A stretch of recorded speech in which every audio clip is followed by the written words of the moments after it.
একটি ফলাফল আসবে। তা আমি মহত্বপুর খেলোয়াড়দেরকে, বন্ধু একাদশের খেলোয়াড়দেরকে উৎসাহ দেব। মধ্যে আপনারা আপনাদের খেলাকে গুছিয়ে নিন।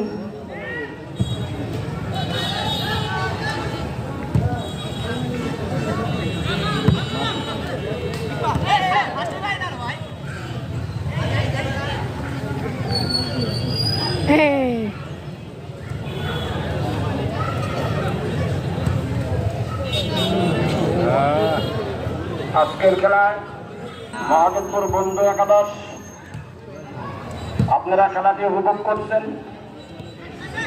ইতিমধ্যে মানিকগঞ্জ মাসুম একাডেমি 1 গোল করার মাধ্যমে নিজেদের অবস্থান বিজয়ের অবস্থানে রয়েছে।